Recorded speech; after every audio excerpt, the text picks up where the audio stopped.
¿Alguna vez te has preguntado si ayudar a todos es realmente lo correcto? La Biblia nos llama a ser generosos, pero también nos advierte sobre aquellos cuya presencia puede desviarnos del camino de Dios.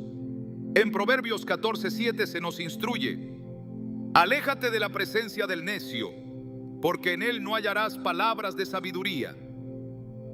Esto nos muestra que no todas las personas son dignas de nuestro tiempo y recursos, y que la prudencia es clave en nuestra compasión. Hoy exploraremos 8 tipos de personas a las que la Biblia nos advierte que no debemos ayudar.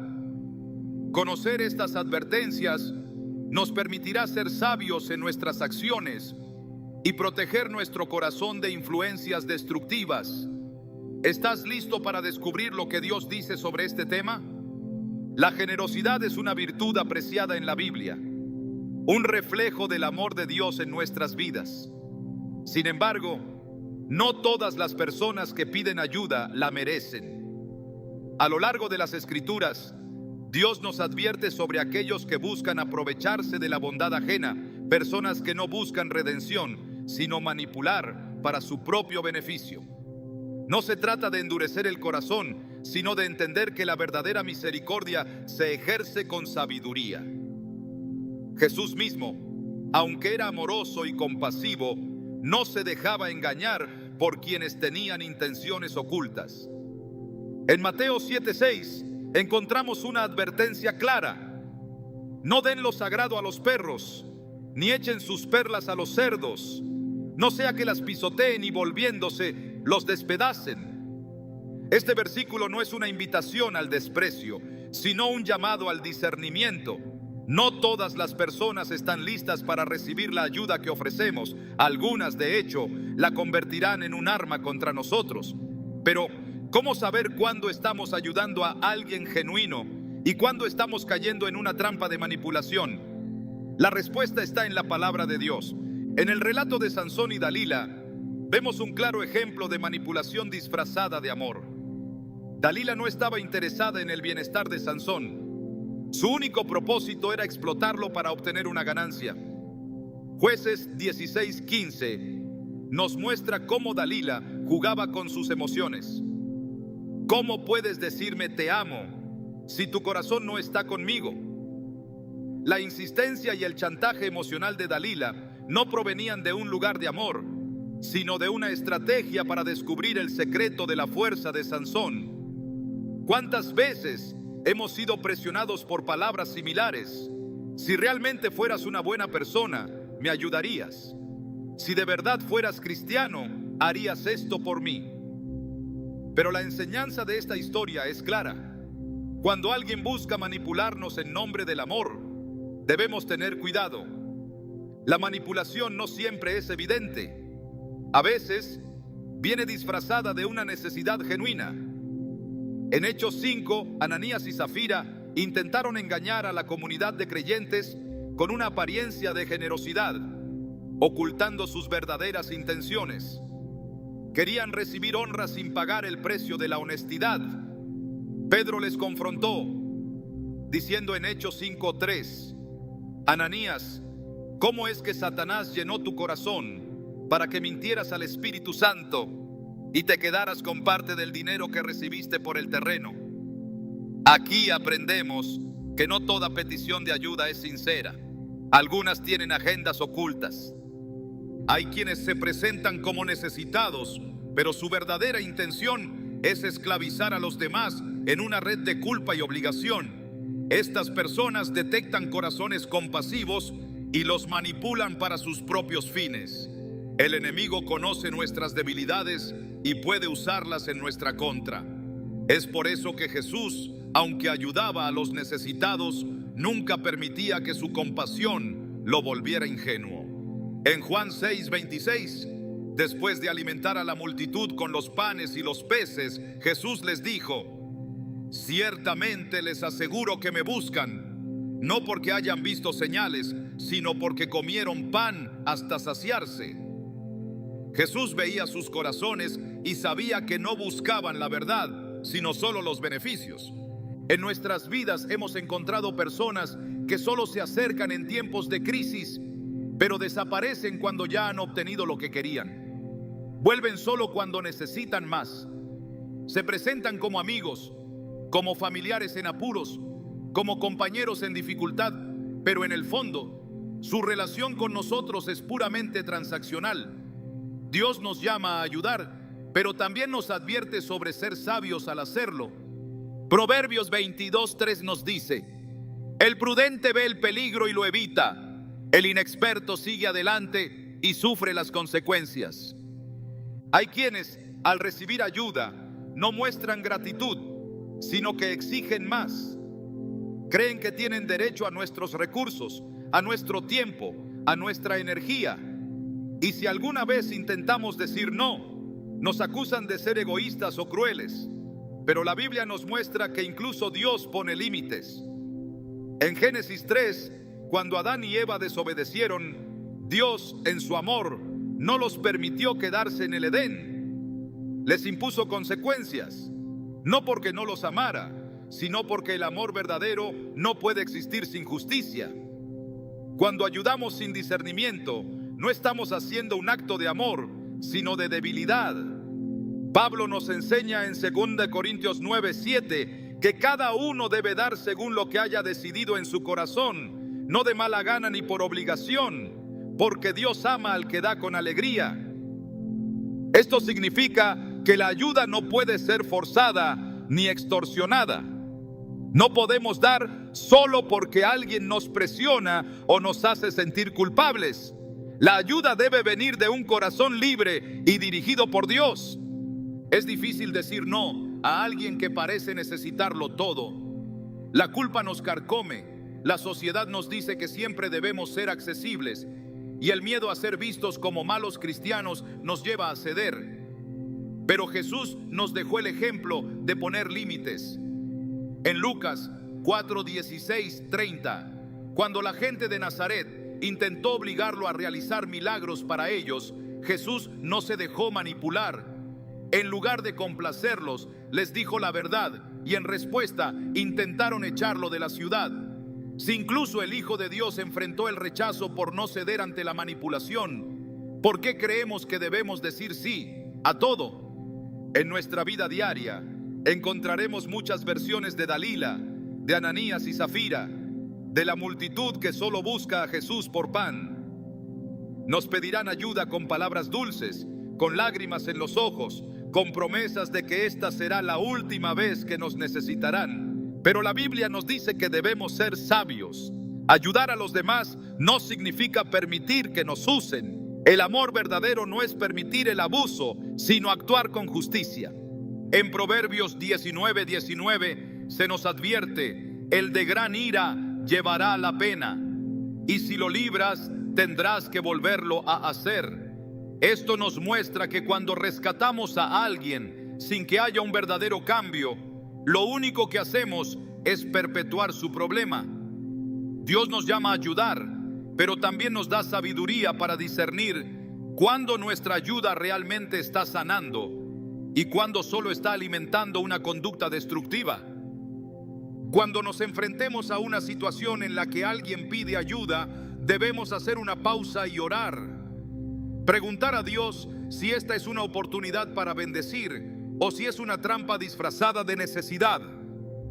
Recordemos que la Biblia no nos llama a ser ingenuos, sino a ser astutos como serpientes y sencillos como palomas. Mateo 10:16. La bondad sin discernimiento no es virtud, es imprudencia. En cada acto de generosidad debemos recordar que nuestra mayor responsabilidad es ser buenos administradores de lo que Dios nos ha dado. No es nuestra tarea salvar a todos, ni resolver los problemas de quienes no quieren cambiar. Nuestra verdadera misión es reflejar la sabiduría y el amor de Dios en cada decisión que tomamos, incluso en saber cuándo decir no. El mundo está lleno de personas que se resisten a la corrección, que desprecian la sabiduría y se aferran obstinadamente a sus caminos erróneos. La Biblia nos advierte que insistir en ayudar a alguien que rechaza la verdad no solo es inútil, sino que también puede arrastrarnos a su necedad. En Proverbios 14:7 se nos dice: aléjate de la presencia del necio, porque en él no hallarás palabras de sabiduría. Esta no es una sugerencia arbitraria, sino una advertencia clara de que hay quienes, lejos de beneficiarse de la instrucción, la desprecian y la convierten en burla. Jesús mismo experimentó esto al hablar con los fariseos y los líderes religiosos de su tiempo. A pesar de que tenían la oportunidad de escuchar la verdad directamente de él, endurecieron sus corazones y se resistieron a su mensaje. En Mateo 23, 27, 28, Jesús los confrontó con dureza. ¡Ay de ustedes, maestros de la ley y fariseos, hipócritas! Son como sepulcros blanqueados. Por fuera lucen hermosos, pero por dentro están llenos de huesos de muertos y de toda inmundicia. Así también ustedes por fuera dan la impresión de ser justos, pero por dentro están llenos de hipocresía y maldad. No había nada que pudiera hacer por ellos, mientras ellos mismos se negaran a ver la verdad. En Proverbios 9, 7, 8, encontramos una lección aún más contundente. El que corrige al burlador se gana insultos. El que reprende al malvado se gana desprecio. No reprendas al insolente, no sea que llegue a odiarte. Corrige al sabio y te amará. Dios nos muestra que el problema no está en la falta de oportunidad para recibir ayuda, sino en la actitud del corazón. El sabio valora la corrección, pero el necio la rechaza y responde con desprecio. La historia de Faraón en el libro de Éxodo es un claro ejemplo de esta verdad. Moisés fue enviado a liberar al pueblo de Israel con señales y prodigios, pero Faraón se negó una y otra vez a escuchar la voz de Dios. A pesar de ver las plagas devastar su nación, endureció su corazón y se negó a ceder. Éxodo 8:15 nos dice: pero cuando Faraón vio que había alivio, endureció su corazón y no los escuchó, tal como el Señor lo había dicho. Dios le dio múltiples oportunidades, pero él persistió en su necedad. En lugar de humillarse y cambiar, eligió la destrucción. Pablo también nos advierte sobre estas personas en Tito 3, 10, 11. Al que cause divisiones, amonéstalo una y otra vez, y después de eso, deséchalo. Puedes estar seguro de que tal persona se ha pervertido y vive en pecado, se ha condenado a sí misma. No hay razón para insistir en corregir a quien ya ha decidido ignorar la verdad. En algún punto, lo más sabio es apartarse y permitir que las consecuencias de sus acciones sean su mayor enseñanza. En el libro de Jeremías, Dios le ordenó al profeta que dejara de interceder por el pueblo porque su corazón estaba completamente apartado de él. Jeremías 7:16 dice: tú pues no ores por este pueblo, ni eleves por ellos clamor ni oración, ni me ruegues, porque no te escucharé. Esta es una advertencia severa. Hay quienes han tomado una decisión tan firme de rechazar a Dios que ni siquiera la intercesión puede cambiar su destino. Jesús también nos mostró que no todos están dispuestos a recibir la verdad. En Juan 6, después de que enseñó sobre el pan de vida, muchos de sus discípulos dijeron: dura es esta palabra, ¿quién puede escucharla? Juan 6:60. En lugar de suavizar su mensaje para hacer que lo aceptaran, Jesús simplemente dejó que se marcharan. Juan 6:66 dice: desde entonces muchos de sus discípulos se volvieron atrás y ya no andaban con él. No rogó que se quedaran, ni intentó convencerlos con argumentos más sencillos. Sabía que quien rechaza la verdad por decisión propia no puede ser forzado a recibirla. En el libro de Proverbios se nos repite una y otra vez la importancia de alejarnos de los necios, de aquellos que no buscan sabiduría y que desprecian la corrección. Proverbios 26:11 es una de las advertencias más gráficas. Como perro que vuelve a su vómito, así es el necio que repite su necedad. Ayudar a alguien que se niega a cambiar es como darle un consejo a quien ya ha decidido no escucharlo. En Mateo 10, cuando Jesús envió a sus discípulos a predicar, les dio una instrucción específica. Si alguien no lo recibe ni escucha sus palabras, al salir de esa casa o de esa ciudad, sacudan el polvo de sus pies. Mateo 10:14. Esto no era solo un gesto simbólico, sino un recordatorio de que no todos están listos para recibir la verdad y que no es nuestra tarea insistir donde el mensaje es rechazado. El rey Acab es otro ejemplo de alguien que rechazó la corrección hasta el final. Dios le envió profetas para advertirle sobre su pecado, pero él eligió escuchar a falsos consejeros que solo le decían lo que quería oír. Cuando el profeta Micaías le dio la advertencia final de que su decisión lo llevaría a la muerte, Acab lo ignoró y siguió adelante con sus planes. En 1 Reyes 22:8, Acab dice sobre Micaías: aún hay un hombre por quien podemos consultar al Señor, pero yo lo aborrezco, porque nunca me profetiza bien, sino siempre el mal. No quería la verdad, solo quería confirmación de sus propios deseos, y al final su rebeldía le costó la vida. Pablo nos dice en Romanos 1:28 que aquellos que persistentemente rechazan la verdad terminan siendo entregados a una mente reprobada. Como no quisieron tener en cuenta a Dios, Él los entregó a una mente depravada para hacer lo que no conviene. Este es el destino de aquellos que insisten en su necedad.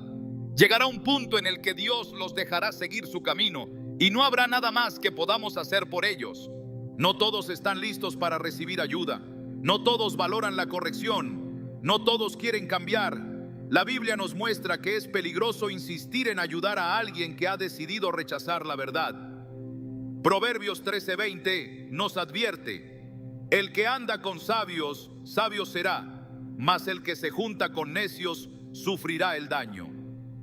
La compañía de los necios no solo es inútil, sino que puede llevarnos a la ruina. Jesús nos enseñó a amar, pero también nos enseñó a discernir. En Mateo 7:15-16 nos advirtió sobre aquellos que parecen ser de Dios, pero en realidad no lo son. Cuídense de los falsos profetas. Vienen a ustedes disfrazados de ovejas, pero por dentro son lobos feroces. Por sus frutos los reconocerán. No se trata de juzgar superficialmente, sino de evaluar si una persona realmente está dispuesta a recibir ayuda o si solo está arrastrándonos a su camino de destrucción. Dios es paciente, pero también es justo. Hay un tiempo para advertir, pero también hay un tiempo para dejar que cada persona coseche lo que ha sembrado. Gálatas 6:7 dice: no se engañen, de Dios nadie se burla, cada uno cosecha lo que siembra. Cuando alguien ha elegido el camino del necio, no es nuestra responsabilidad evitarle las consecuencias. La verdadera sabiduría está en saber cuándo hablar y cuándo callar, cuándo corregir y cuándo apartarse. No todas las batallas son nuestras. No todas las personas están listas para recibir la verdad y no todas las ayudas son realmente ayuda. La Biblia nos guía para que actuemos con discernimiento, para que nuestras intenciones sean puras, pero nuestras acciones sean sabias. Desde el principio Dios estableció el trabajo como una parte fundamental de la vida del ser humano. En el jardín del Edén, antes de que el pecado entrara en el mundo, Adán ya tenía la responsabilidad de labrar y cuidar la tierra.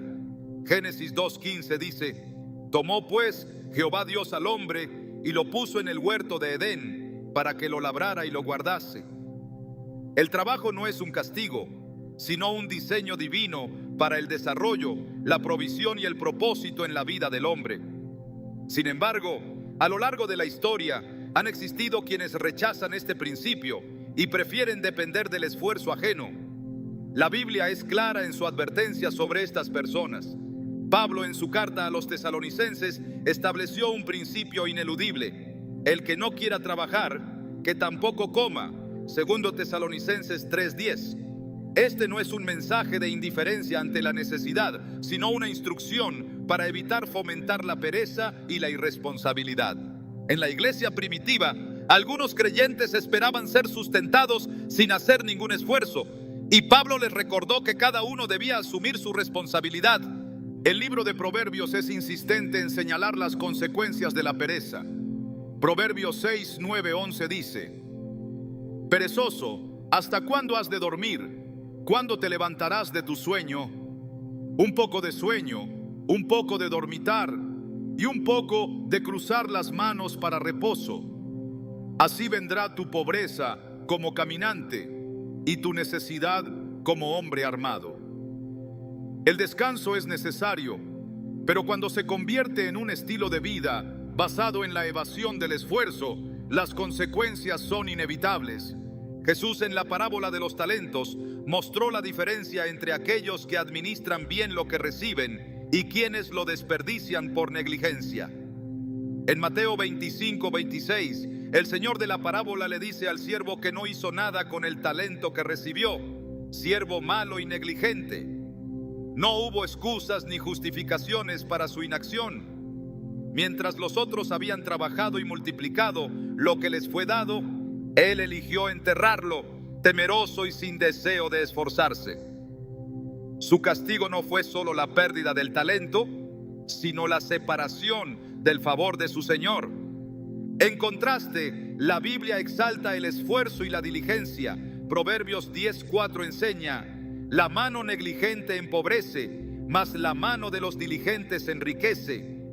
El trabajo no solo es una fuente de sustento, sino un reflejo del carácter.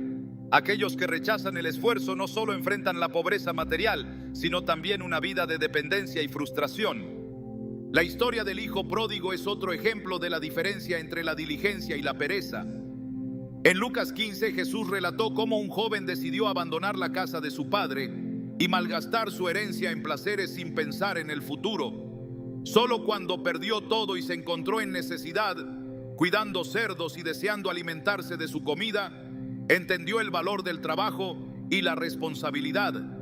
Lucas 15:17 dice: y volviendo en sí dijo: ¿cuántos jornaleros en casa de mi padre tienen abundancia de pan, y yo aquí perezco de hambre?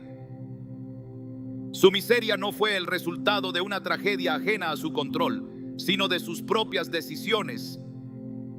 Dios es proveedor, pero su provisión no es para quienes rehúsan hacer su parte. En Deuteronomio 28:12 se promete bendición sobre la obra de las manos. Te abrirá Jehová su buen tesoro, el cielo, para enviar la lluvia a tu tierra en su tiempo y para bendecir toda obra de tus manos. La bendición está sobre el esfuerzo, no sobre la pasividad. Los israelitas en el desierto recibieron maná del cielo, pero Dios no lo puso en sus bocas. Cada mañana debían levantarse temprano y recogerlo. Éxodo 16:4 dice: entonces Jehová dijo a Moisés: he aquí, yo os haré llover pan del cielo, y el pueblo saldrá y recogerá diariamente la porción de un día.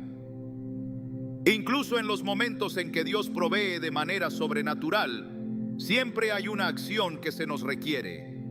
El rey Salomón, reconocido por su sabiduría, habló extensamente sobre la importancia del trabajo. Proverbios 12:24 dice: la mano de los diligentes gobernará, mas la negligencia será tributaria. El esfuerzo no solo trae provisión, sino que también posiciona a las personas en lugares de autoridad. Aquellos que rehúsan trabajar terminan sujetos a quienes sí lo hacen. Jesús mismo trabajó como carpintero antes de comenzar su ministerio.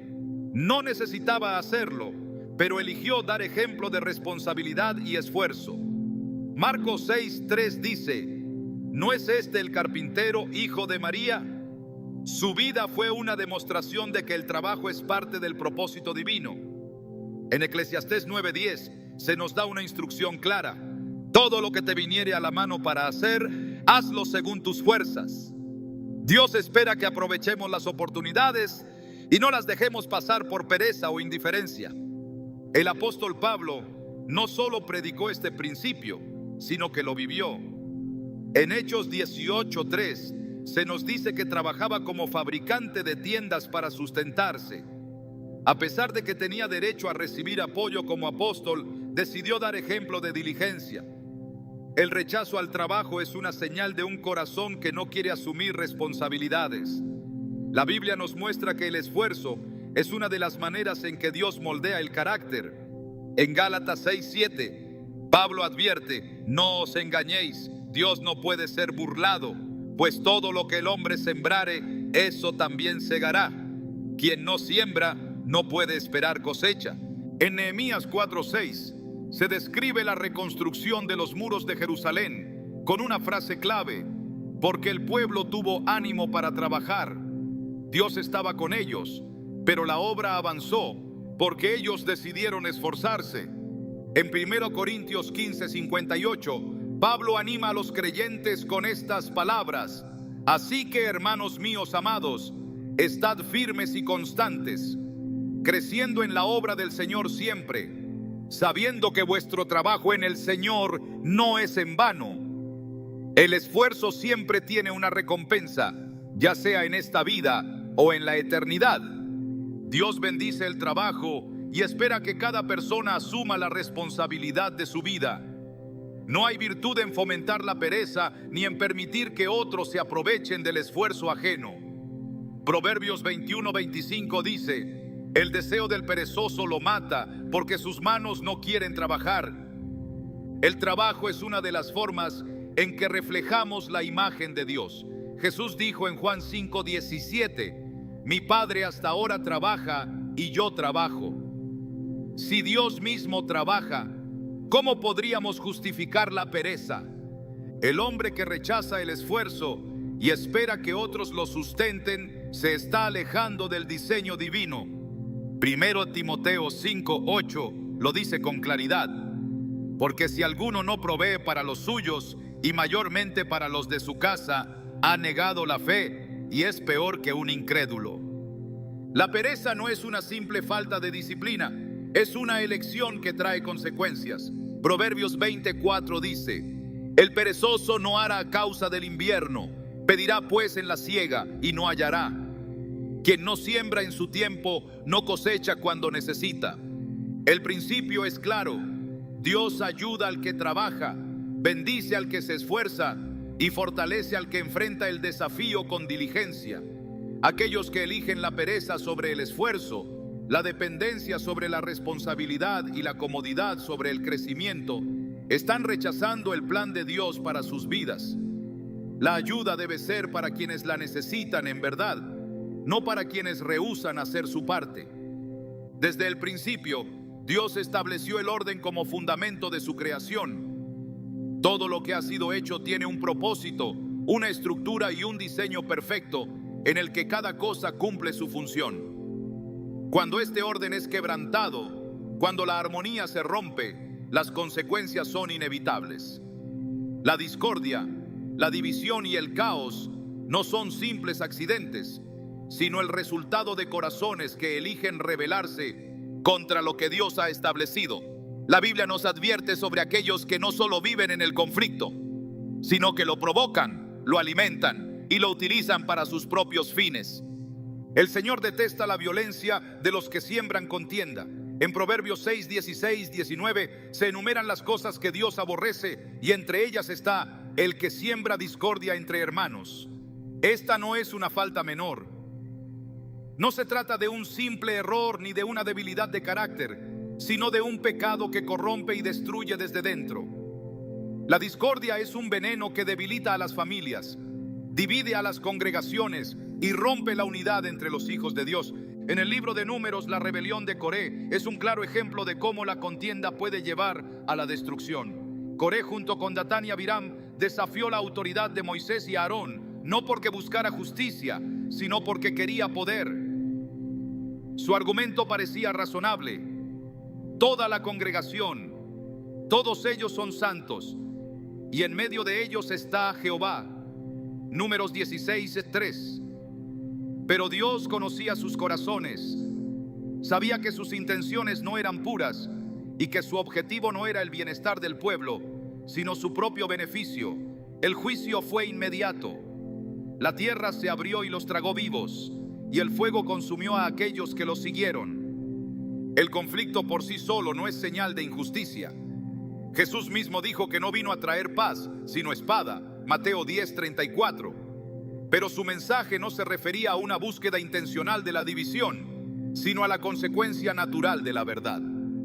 Hay una diferencia entre la oposición que surge cuando se defienden los principios de Dios y la discordia provocada por quienes disfrutan del enfrentamiento.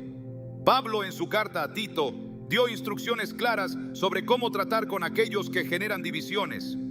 Al hombre que cause divisiones, después de una y otra amonestación, deséchalo. Tito 3:10. No se nos llama a debatir interminablemente con quienes buscan el conflicto por el conflicto mismo. No se nos ordena invertir nuestras fuerzas en intentar convencer a quien ha decidido rechazar la corrección. Los fariseos fueron expertos en sembrar discordia. En lugar de regocijarse cuando Jesús sanaba a los enfermos, cuestionaban el día en que lo hacía. En vez de reconocer los milagros, buscaban la manera de acusarlo.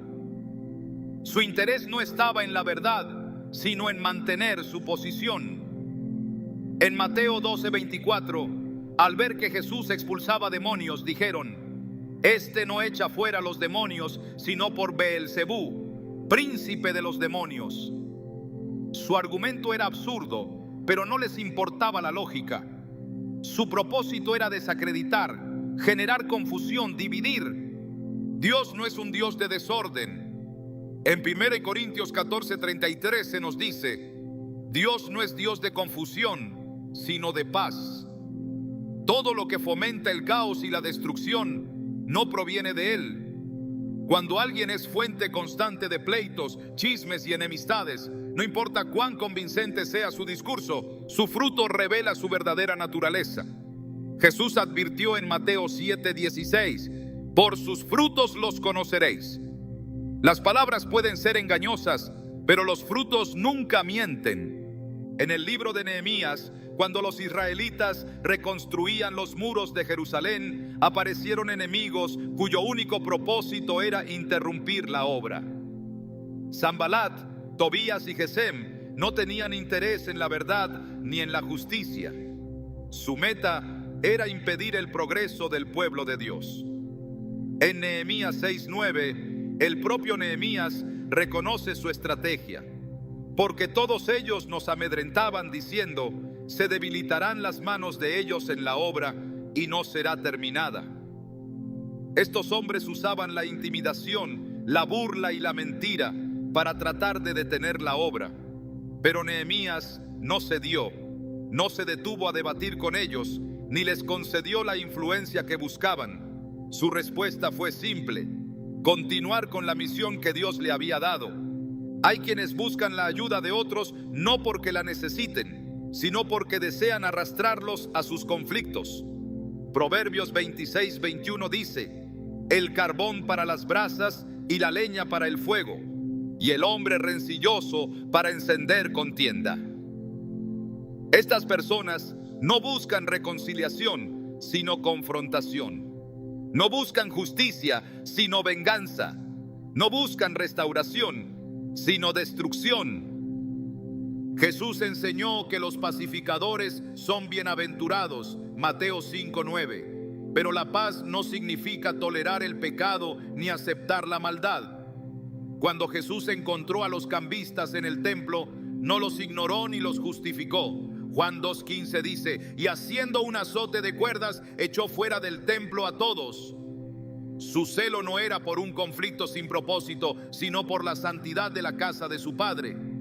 Los que siembran discordia disfrutan del caos. Son expertos en provocar divisiones, en manipular las emociones, en enfrentar a unos contra otros. Sus palabras parecen razonables, sus argumentos parecen justos, pero su intención es destructiva. Romanos 16:17 advierte: os ruego, hermanos, que os fijéis en los que causan divisiones y tropiezos en contra de la doctrina que vosotros habéis aprendido, y que os apartéis de ellos. La instrucción no es debatir con ellos, ni intentar reformarlos, sino apartarse. El pueblo de Israel sufrió las consecuencias de escuchar a los contenciosos. En el desierto, cuando 10 de los 12 espías regresaron con un informe negativo sobre la tierra prometida, su miedo y su incredulidad se esparcieron rápidamente entre el pueblo. Números 14:1 dice: entonces toda la congregación gritó y dio voces, y el pueblo lloró aquella noche. Su queja no era contra los espías, sino contra Dios. La semilla de discordia sembrada por unos pocos llevó a toda una nación a la rebelión, y como resultado, una generación entera murió en el desierto sin ver la tierra que se les había prometido. Dios advierte sobre los labios que destruyen. En Proverbios 10, 18, 19 se nos dice: el que encubre el odio es de labios mentirosos, y el que propaga calumnia es necio. En las muchas palabras no falta pecado, mas el que refrena sus labios es prudente. Las palabras tienen poder, construyen o destruyen. Un corazón que busca el bien edifica con lo que dice, pero el que ama el conflicto destruye con cada palabra que pronuncia. Las Escrituras no solo nos advierten sobre los contenciosos, sino que nos enseñan cómo responder ante ellos. Segunda Timoteo 2, 23, 24 dice: pero evita las cuestiones necias y sin sentido, sabiendo que engendran contiendas, porque el siervo del Señor no debe ser contencioso, sino amable para con todos. No se trata de ser pasivos ni de ignorar la verdad, sino de no caer en la provocación de quienes buscan pelea por pelea. Los que siembran discordia se presentan como víctimas, como portadores de justicia, como luchadores de una causa noble. Pero su motivación es el orgullo, la envidia, el deseo de poder. Santiago 3:16 dice: porque donde hay celos y contención, allí hay perturbación y toda obra perversa. Su presencia no trae paz, sino caos. No trae crecimiento, sino destrucción. Dios es justo y al final pondrá a cada uno en su lugar. Proverbios 19:5 advierte: el testigo falso no quedará sin castigo, y el que habla mentiras no escapará. Nada queda oculto ante los ojos de Dios. Ninguna palabra destructiva quedará sin consecuencia. La ayuda no debe ser dada a quienes usan la vida de otros como un campo de batalla para sus propias guerras. La Biblia no nos llama a sostener a quienes hacen de la contienda su estilo de vida. Nos llama a buscar la paz, a edificar, a discernir. Porque donde está Dios, hay orden, hay verdad, hay justicia, y en su justicia no hay lugar para la contienda sin propósito. Desde los tiempos antiguos, la Escritura ha dejado claro que existe una línea divisoria entre aquellos que buscan a Dios y los que lo rechazan. No es una cuestión de ignorancia o falta de oportunidad, sino de una elección deliberada de apartarse de la verdad. Dios extiende su misericordia a todos, pero no obliga a nadie a recibirla. Hay quienes han decidido endurecer su corazón, despreciar la instrucción y burlarse de la santidad. La Biblia advierte sobre el peligro de asociarse con ellos, no por falta de compasión, sino porque su influencia puede desviarnos del camino de la rectitud. El Salmo 1:1 es claro al respecto. Bienaventurado el varón que no anduvo en consejo de malos, ni estuvo en camino de pecadores, ni en silla de escarnecedores se ha sentado. La advertencia no solo se trata de evitar sus obras, sino de no compartir su camino ni dar lugar a sus palabras. La comunión con los impíos corrompe, desgasta y debilita la fe. La historia de Israel está llena de ejemplos de cómo la cercanía con quienes rechazan a Dios llevó al pueblo a la idolatría y a la destrucción. En los tiempos de Elías, Acab y Jezabel reinaron sobre Israel con un desprecio absoluto por la ley de Dios. No solo promovieron la adoración a Baal, sino que persiguieron a los profetas del Señor y corrompieron al pueblo con prácticas abominables. En 1 Reyes 21:25 se dice: a la verdad ninguno fue como Acab, que se vendió para hacer lo malo ante los ojos de Jehová, porque Jezabel su mujer lo incitaba. No solo se apartaron de la verdad, sino que arrastraron a muchos con ellos. Dios envió advertencias, llamó a su pueblo al arrepentimiento, pero la influencia de los impíos fue más fuerte para aquellos que no guardaron su corazón. El apóstol Pablo advierte en 2 Corintios 6:14: no os unáis en yugo desigual con los incrédulos, porque ¿qué compañerismo tiene la justicia con la injusticia? ¿Y qué comunión la luz con las tinieblas? Esta no es una prohibición arbitraria, sino una advertencia sobre la incompatibilidad entre la verdad y la mentira, entre la pureza y la corrupción. La relación con quienes desprecian a Dios no puede ser neutra. Tarde o temprano, uno influirá sobre el otro. En el libro de Nehemías, cuando el pueblo regresó del exilio para reconstruir Jerusalén, algunos de los líderes intentaron hacer alianzas con naciones vecinas que no temían a Dios. Nehemías fue contundente en su respuesta. En Nehemías 13, 26, 27, recordó lo que sucedió con Salomón. ¿No pecó por esto Salomón, rey de Israel?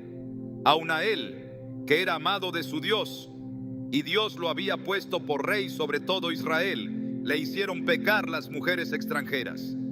Y obedeceremos a vosotros para cometer todo este mal tan grande, prevaricando contra nuestro Dios con mujeres extranjeras. La asociación con quienes rechazan la verdad no es un asunto menor. Aún el hombre más sabio de su tiempo cayó por ignorar esta advertencia. Jesús también fue claro sobre el destino de aquellos que desprecian a Dios. En Mateo 10:14 instruyó a sus discípulos: y si alguno no os recibiere, ni oyere vuestras palabras, salid de aquella casa o ciudad y sacudid el polvo de vuestros pies. No dijo que debían quedarse insistiendo, ni que debían forzarlos a creer. Su enseñanza fue directa: si alguien rechaza la verdad, el mensaje no es para él. El rechazo a Dios no es simplemente incredulidad, es una rebelión consciente contra su autoridad. En Romanos 1:21-22, Pablo describe esta actitud: pues habiendo conocido a Dios, no le glorificaron como a Dios, ni le dieron gracias, sino que se envanecieron en sus razonamientos, y su necio corazón fue entenebrecido. Profesando ser sabios, se hicieron necios. No es falta de evidencia, no es ignorancia, es soberbia, es orgullo, es la decisión de resistirse a la verdad aunque esté frente a sus ojos. La historia de Faraón es otro ejemplo de esto. Dios envió señales, plagas, advertencias. Le dio la oportunidad de humillarse, de reconocer su autoridad, de permitir que su pueblo se fuera en paz. Pero Éxodo 9:12 dice: y Jehová endureció el corazón de Faraón y no los oyó, como Jehová lo había dicho a Moisés. No quiso escuchar, no quiso obedecer, y al final su terquedad lo llevó a la ruina. Los impíos no solo rechazan a Dios para sí mismos, intentan arrastrar a otros con ellos. En 2 Pedro 2:1-2 se nos advierte: pero hubo también falsos profetas entre el pueblo, como habrá entre vosotros falsos maestros que introducirán encubiertamente herejías destructoras y aun negarán al Señor que los rescató, atrayendo sobre sí mismos destrucción repentina. Y muchos seguirán sus disoluciones, por causa de los cuales el camino de la verdad será blasfemado. No se conforman con rechazar la verdad, buscan desacreditarla, atacarla, destruirla. Los días de Noé fueron una muestra de esto. Génesis 6:5 describe la condición del mundo antes del diluvio. Y vio Jehová que la maldad de los hombres era mucha en la tierra, y que todo designio de los pensamientos del corazón de ellos era de continuo solamente el mal. No hubo interés en la corrección, no hubo arrepentimiento. Y cuando el juicio llegó, fue definitivo. La incredulidad de los impíos no es pasiva. En muchos casos se convierte en burla, en desprecio, en persecución de quienes eligen la verdad. En el libro de Hechos, Esteban fue apedreado no por un crimen, sino por proclamar el evangelio. Sus verdugos no estaban interesados en debatir, en comprender, en reflexionar sobre sus palabras. Hechos 7, 57, 58 describe su reacción. Entonces, dando grandes voces, se taparon los oídos y arremetieron a una contra él, y echándole fuera de la ciudad, le apedrearon. Su rechazo fue violento, absoluto, ciego. El salmista escribió en el Salmo 14:1, dice: el necio en su corazón, no hay Dios. No porque tenga pruebas de su inexistencia, sino porque le resulta más conveniente negar su autoridad.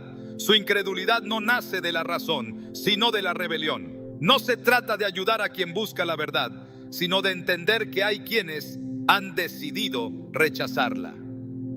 En Proverbios 29:1 se advierte: el hombre que reprendido endurece la cerviz, de repente será quebrantado, y no habrá para él medicina.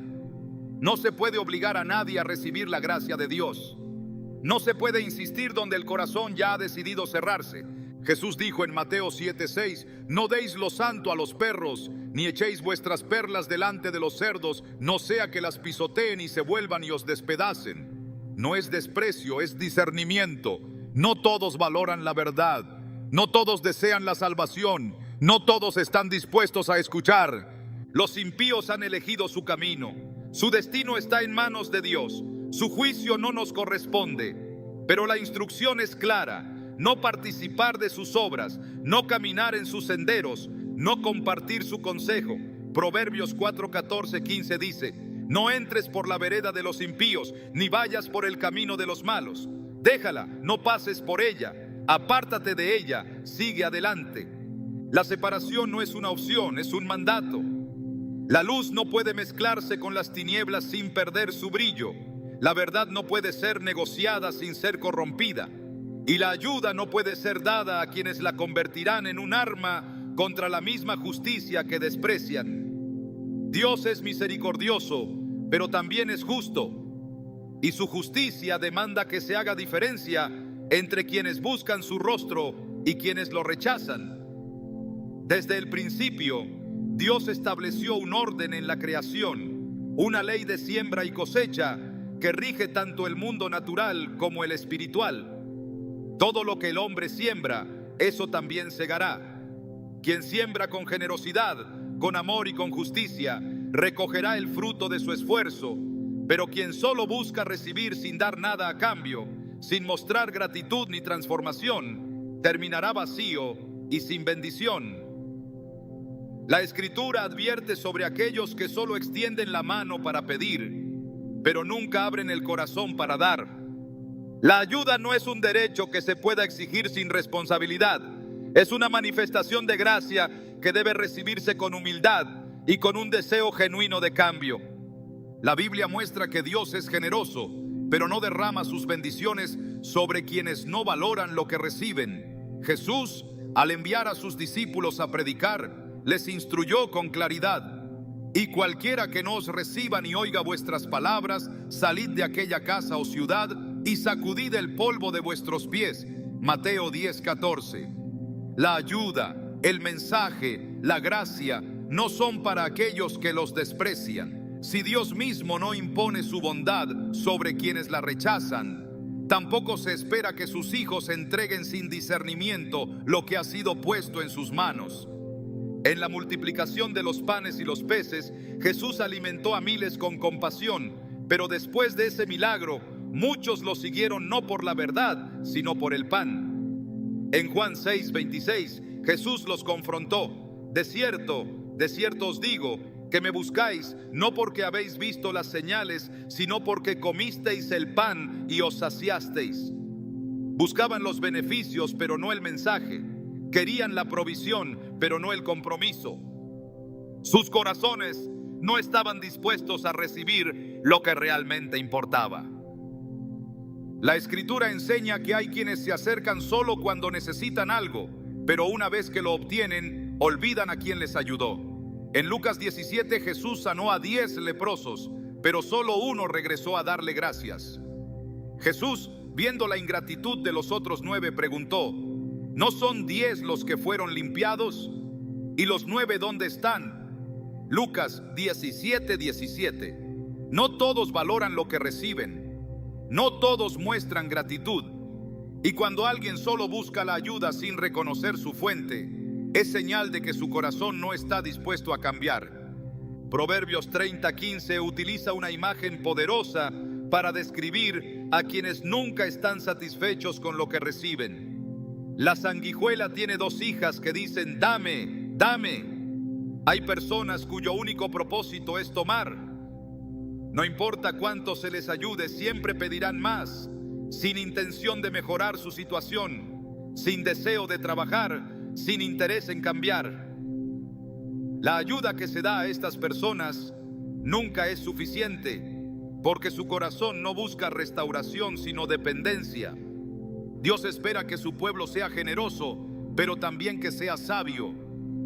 En 2 Tesalonicenses 3:10, Pablo establece un principio ineludible: el que no quiera trabajar, tampoco coma. No es una falta de compasión, es una verdad espiritual. La ayuda debe ir acompañada de responsabilidad. Cuando alguien recibe sin dar, sin transformar su vida, sin mostrar fruto, está demostrando que lo que se le ha dado no ha producido cambio en su corazón. Jesús habló de la importancia de multiplicar lo que se recibe. En la parábola de los talentos, el Señor dio recursos a sus siervos y luego pidió cuentas de lo que habían hecho con ellos. Al siervo que escondió su talento y no lo hizo crecer, el Señor le dijo: siervo malo y negligente. Mateo 25:26. La bendición que no se valora se pierde. La provisión que no se administra se quita. Dios no da para que sus dones sean desperdiciados, sino para que sean usados con propósito. La ayuda debe ir dirigida a quienes tienen un corazón dispuesto a recibirla con humildad y gratitud. En el Antiguo Testamento, la ley de Dios ordenaba a los israelitas dejar espigas en el campo para los pobres, pero los necesitados debían ir y recogerlas ellos mismos.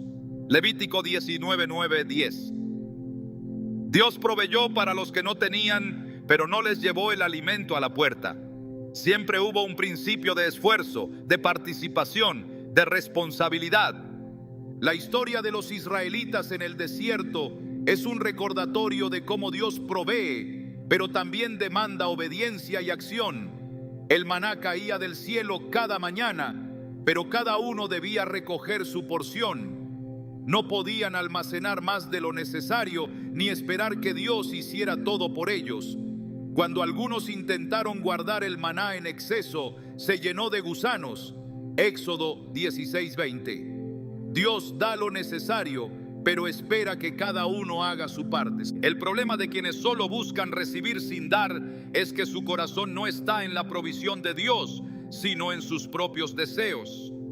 Filipenses 3:19 describe a aquellos cuyo Dios es su vientre, cuya gloria está en su vergüenza, que solo piensan en lo terrenal.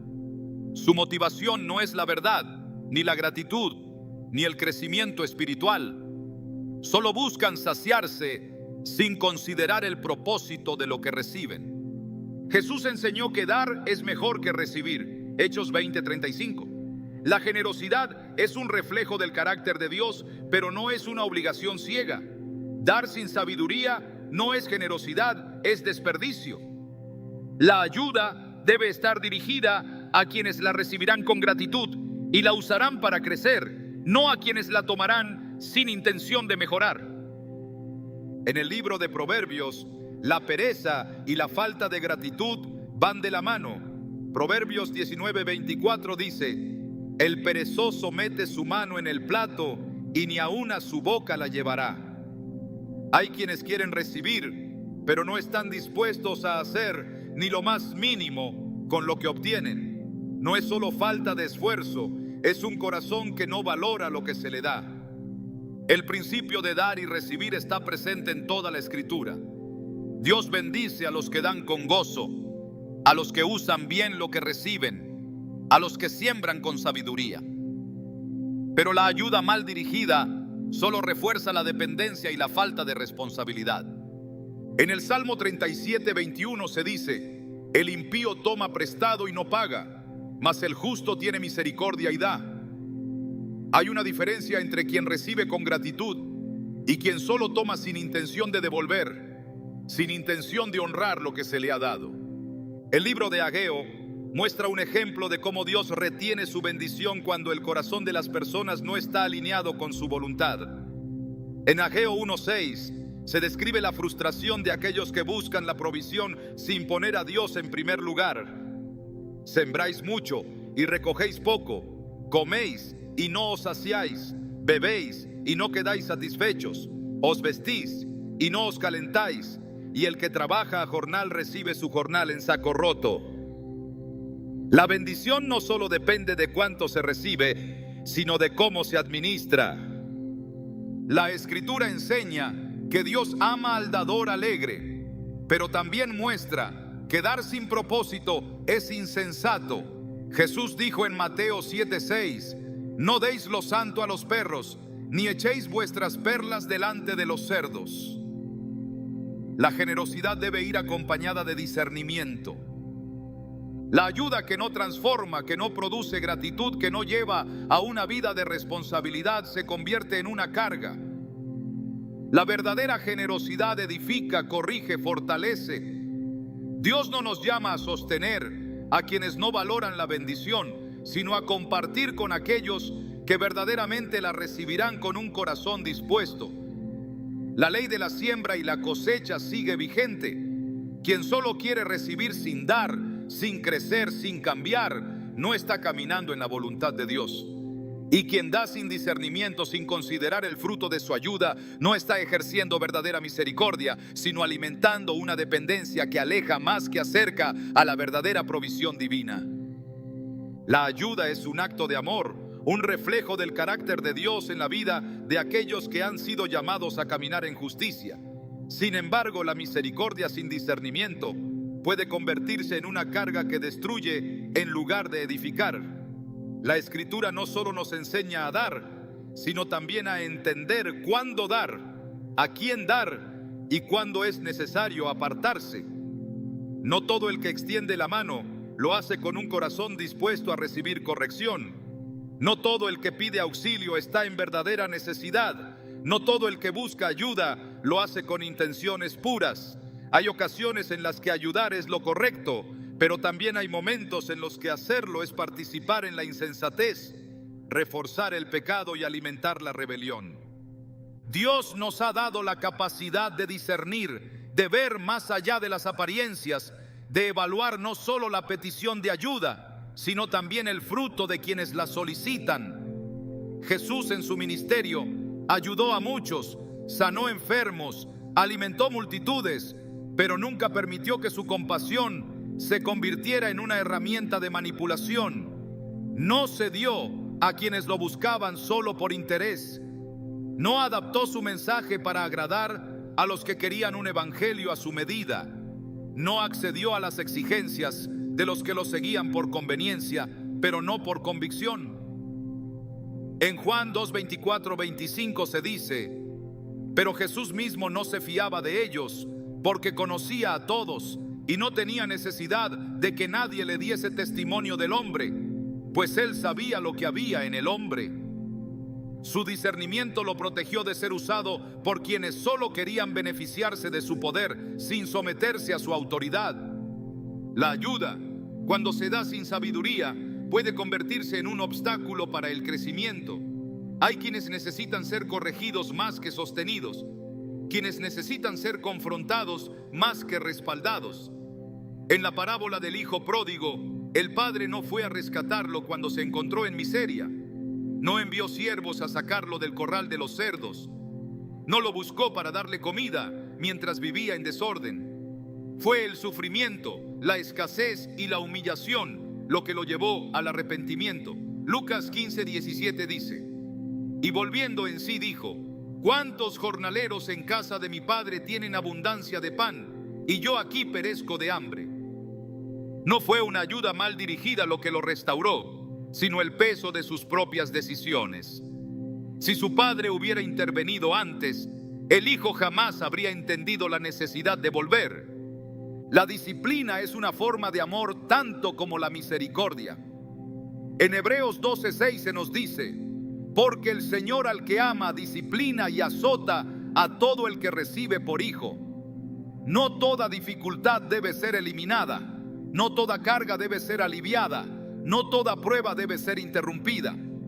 Hay procesos que son necesarios para la transformación del corazón. Cuando se intenta ayudar a alguien que Dios está disciplinando, lo único que se logra es estorbar el trabajo divino. Hay situaciones que han sido permitidas para que la persona aprenda, para que reflexione, para que regrese al camino correcto. Intervenir donde Dios está corrigiendo es ponerse en oposición a su voluntad. El apóstol Pablo entendió esta verdad cuando habló sobre aquellos que se alejan de la fe y persisten en la rebelión. En 1 Corintios 5:5 dijo respecto a un hombre que vivía en pecado: el tal sea entregado a Satanás para destrucción de la carne, a fin de que el espíritu sea salvo en el día del Señor. Su instrucción no fue orar para que se le librara de las consecuencias de su pecado, ni proveerle recursos para que continuara en su error. Fue permitir que el dolor de su situación lo llevara al arrepentimiento. La ayuda no es siempre lo que el otro quiere, sino lo que realmente necesita.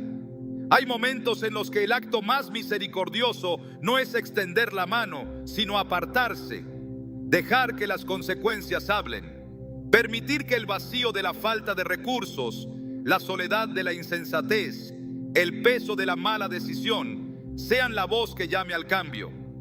Proverbios 13:18 dice: pobreza y vergüenza tendrá el que menosprecia la corrección, mas el que acepta la reprensión será honrado. No se trata de abandonar, sino de reconocer que hay quienes solo aprenden cuando la ayuda se retira. Dios mismo permite que el hombre enfrente el fruto de sus actos. En Jeremías 2:19, el Señor le dice a su pueblo: tu maldad te castigará y tus rebeldías te reprenderán. Sabe pues y ve cuán malo y amargo es haber dejado tú a Jehová tu Dios. No les ofreció liberación sin arrepentimiento, no suavizó el juicio para evitarles sufrimiento, permitió que sus propias decisiones los alcanzaran, porque sólo así podrían entender la gravedad de su error. El amor sin justicia no es amor. La compasión sin verdad no es compasión. La ayuda sin discernimiento no es ayuda. Jesús no vino al mundo solo a sanar y proveer, sino a confrontar, a llamar al arrepentimiento, a establecer el reino de Dios en corazones transformados. En Lucas 9:62 declaró: ninguno que poniendo su mano en el arado mira hacia atrás es apto para el reino de Dios. Su llamado fue radical, su mensaje fue claro. El compromiso con la verdad es más importante que cualquier otro vínculo. La Escritura advierte sobre aquellos que siempre reciben pero nunca cambian, sobre los que buscan la provisión de Dios pero no su voluntad, sobre los que piden sin intención de dar. Proverbios 21:25 dice: el deseo del perezoso le mata, porque sus manos no quieren trabajar. No es falta de recursos lo que los destruye, sino la actitud de su corazón. La ayuda no puede estar dirigida a sostener una mentalidad de dependencia, sino a promover el crecimiento, la madurez y la responsabilidad. El corazón generoso debe ser también sabio. No se trata de cerrar la puerta a quien verdaderamente necesita, sino de discernir quién está dispuesto a recibir la corrección junto con la ayuda. En Proverbios 9:8 se nos dice: no reprendas al escarnecedor, para que no te aborrezca, corrige al sabio y te amará. Hay quienes rechazan la verdad aunque se les dé con amor. Hay quienes desprecian la corrección aunque se les ofrezca con paciencia. Jesús dijo en Mateo 7:16: por sus frutos los conoceréis, no por sus palabras, no por sus peticiones, no por su necesidad aparente, sino por su fruto. ¿Muestran humildad? ¿Tienen un corazón dispuesto a cambiar? ¿O simplemente buscan recibir sin transformar sus caminos? Dios bendice la generosidad, pero no la insensatez. En 2 Corintios 9:7 se nos dice: cada uno dé como propuso en su corazón, no con tristeza ni por necesidad, porque Dios ama al dador alegre. La ayuda debe darse con gozo, no por obligación, no por presión, no por manipulación. El que busca solo recibir sin dar nunca entenderá el valor de lo que se le ha dado. El que insiste en el error sin querer cambiar nunca aprovechará la oportunidad que se le ofrece. El que se acerca solo por interés y no por convicción, nunca permanecerá. Y el que recibe sin gratitud ni transformación, solo seguirá pidiendo más sin nunca encontrar satisfacción. Dios nos llama a ser luz en el mundo, pero una luz que ilumina, no que es consumida por la oscuridad.